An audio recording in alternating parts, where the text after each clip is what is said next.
কাহুলাৰ এই মুহূৰ্তত ৰাজ্যবাসীৰ বাবে এটা অত্যন্ত গুৰুত্বপূৰ্ণ খবৰ দিবলৈ চেষ্টা কৰিছো। সুৰাৰ বিপণী বন্ধ কৰাৰ দাবীত ৰাজপথত ওলাই আহিছে হাজাৰ হাজাৰ প্ৰতিবাদকাৰী আৰু ৰাজপথত এক প্ৰকাৰে গৰ্জন দিছে। ধুবুৰী জিলাৰ চাপৰত বিলাতী সুৰাৰ বিপণী স্থায়ীভাৱে বন্ধ কৰাৰ দাবীত এনেধৰণে ওলাই আহিছে হাজাৰ হাজাৰ জনতা। জনাইছো এই মুহূৰ্তত সবিশেষ খবৰ। এই মুহূৰ্তত এটা ৰাজ্যবাসীৰ বাবে ডাঙৰ খবৰ। সুৰাৰ বিপণী বন্ধ কৰাৰ দাবীত ৰাজপথত গৰ্জন।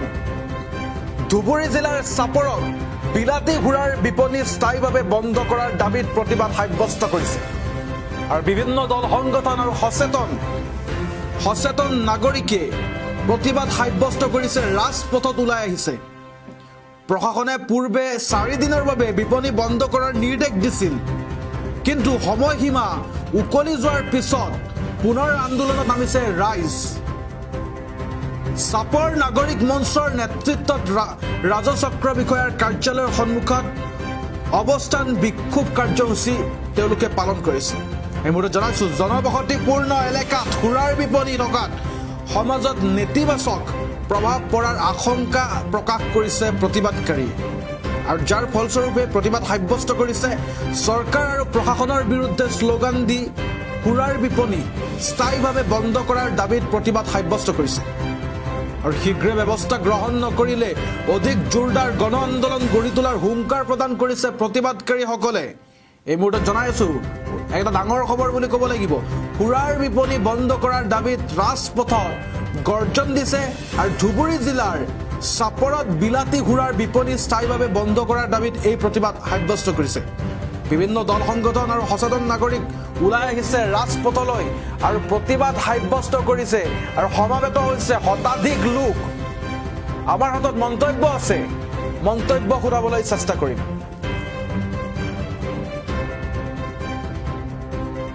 বুদ্ধিজীৱী মহল চাপৰত সুৰাৰ বিপণী স্থাপনৰ বিৰুদ্ধে যি প্ৰতিবাদ আৰম্ভ হৈছে, সেই প্ৰতিবাদৰ আজি পঞ্চম দিন। আপোনালোকে জানে যে চাপৰত এজন মানুহ ঋষিকেশ নাগ আৰু তেওঁৰ দেউতাক মনা নাগ, এই বাপ বেটা দুজন মানুহ। এই দুজন মানুহে চাপৰৰ ইতিমধ্যে বিভিন্ন অঞ্চলত দুখনকৈ সুৰাৰ বিপণী স্থাপন কৰিছে আৰু এইখন 3 নম্বৰ তেখেত সুৰাৰ বিপণী স্থাপন কৰিবলৈ গৈ আছে। গতিকে য'ত নেকি প্ৰয়াত জননেতা শৰৎ চন্দ্ৰ সিংহদেৱৰ জন্ম হৈছিল আৰু জননেতা শৰৎ চন্দ্ৰ সিংহদেৱৰ জন্মস্থানত এই ঋষিকেশ নাগ আৰু মনা নাগৰ মদৰ দোকান বা সুৰাৰ বিপণী স্থাপনৰ যি সিদ্ধান্ত, সেই সিদ্ধান্তৰ বিৰুদ্ধে আজি চাপৰবাসী ৰাইজ, দল সংগঠন, চাপৰ নাগৰিক মঞ্চ, বুদ্ধিজীৱী মহল সকলো মানুহ আজি ওলাই আহিছে আৰু ইয়াৰ বিৰুদ্ধে প্ৰতিবাদ কৰিছে। কিন্তু আমি দেখিবলৈ পাইছোঁ আজি আমাৰ প্ৰতিবাদৰ পঞ্চম দিন।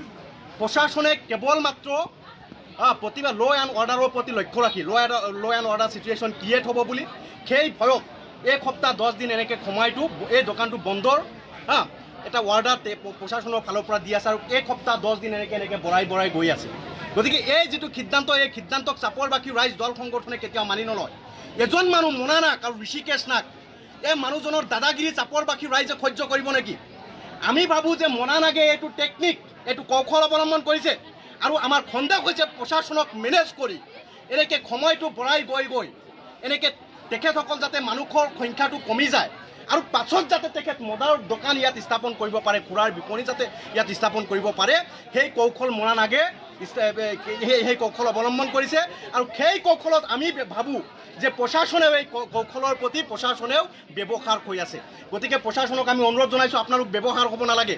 এজন মানুহ আৰু তেওঁৰ দাদাগিৰি, য'ত নেকি অসমৰ এজন সুনামধন্য মুখ্যমন্ত্ৰী প্ৰয়াত জননেতা, যাক জননেতা বুলি কোৱা হয়, সেই জননেতাৰ জন্মস্থানত ইমান দাদাগিৰি দম্বালিৰে ইয়াত সুৰাৰ বিপণী স্থাপন কৰিব আৰু এইটো চাপৰবাসী ৰাইজে এনেকৈ সহ্য কৰি ল'ব লাগিব, এইটো কোনো পৰ্যায় কোনোদিনেই আমি খবলৈ নিদিওঁ। চাপৰত এজন মানুহ জীয়াই থকালৈকে এই মনা নাগৰ দাদাগিৰি দম্বালি কেতিয়াও সহ্য কৰা নহ'ব আৰু সহ্য নকৰে কেতিয়াও।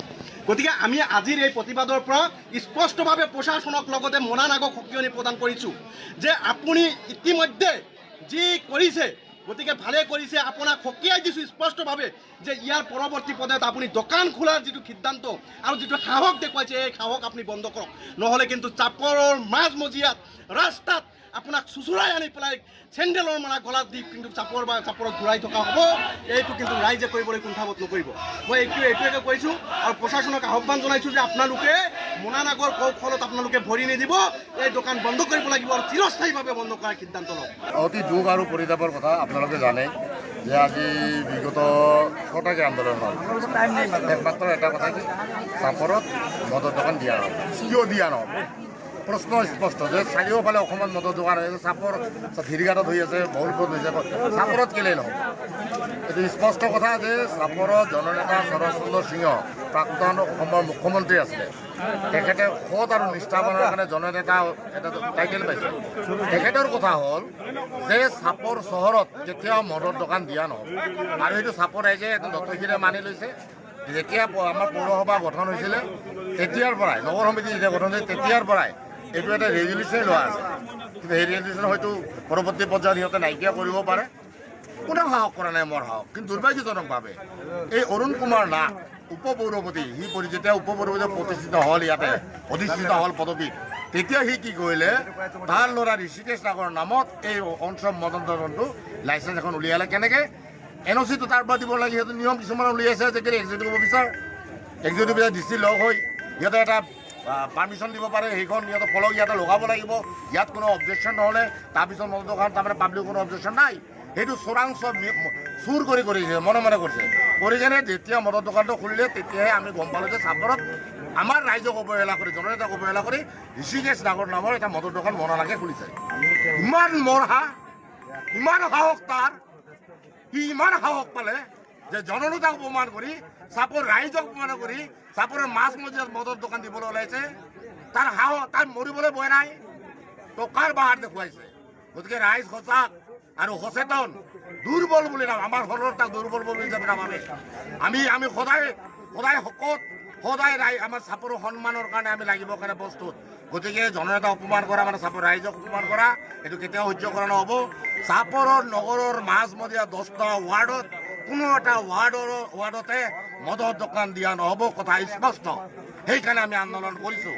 আৰু আজি আমি প্ৰশাসনক অনুৰোধ জনাইছোঁ যে যিহেতুকে 18 তাৰিখে এটা আমাৰ কেছত দিন ধাৰ্য কৰা হৈছে, 17 তাৰিখ, সেই দিনলৈকে আমাৰ এই মদৰ দোকানটো মানে অস্থায়ীভাৱে বন্ধ কৰক। তাৰপিছত কোৰ্টৰ কি ৰায় আহে তাৰপিছত বিবেচনা কৰি ৰাইজে কি পদ্ধতি, কি আন্দোলন, কি ল'ব লাগে পদক্ষেপ আমি ল'ম। কিন্তু আজিৰ তাৰিখত আমাৰ এটা প্ৰস্তাৱ যে অহা 17 তাৰিখলৈকে আমাক এই মদৰ দোকান বন্ধ